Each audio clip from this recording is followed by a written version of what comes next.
Në ndeshjen derbi të gjirës së tretë të Superligës së Kosovës në futsal në palestrën Karagaj, skuadra Besës shënoi fitoren ndaj Liburnit me rezultat 5-3.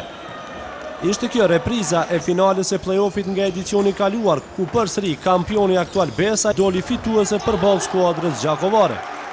Mysafirët nga Gjakova shumë më mirë hapen ndeshjen dhe pas 10 minutave lojë kaluan e përsi prej 2-0 fal shënimeve të Ramadan Alajt, si dhe autogolit e Malur Sherimit. Megjithatë, në vazhdim vendasit i konsoliduan radhët e tyre dhe fillimisht në minutën e 14 me anë të kapitenit Jeton Rukovcit e ngushtuan e përsinë e Liburnit në 2-1. Nuk kaluan asnjë minutë e plot kur Malur Sherimi e shfrytëzoi për mrekulli një pasim nga portieri i tij dhe mjeshtrisht e barazoi rezultatin e 2-2. Lideri deri tani në renditjes tabelare nuk u pajtua me këtë rezultat dhe 3 minuta para përfundimit të pjesës së parë. Ideal Brovina përsëri e riktheu përsinë e Liburnit në 3-2. E me këtë rezultat, skuadrat shkuan në pushim.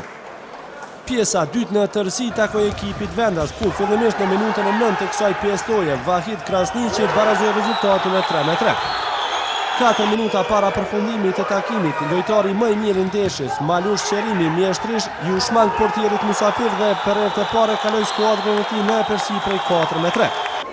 Pasi kishin mbetur vetëm pak minuta deri në përfundimin e ndeshjes, mysafirët larguan nga loja portierin dhe inkuadruan Gjokerin duke lënë portën e zbrazët. Mirë po kjo taktik nuk doli të jetë e qelluar, pasi që 2 minuta para përfundimit të ndeshjes, Malur Sherimi e kompletoi hetrikun e tij për t'i siguruar Besës fitoren me rezultat 5-3. Për kampionin aktual Besën ishte kjo fitoria parë në këtë edicion të garave, por drejtësisht gjakovarët u deshtë të pajtohen me humbjen e parë kampionale.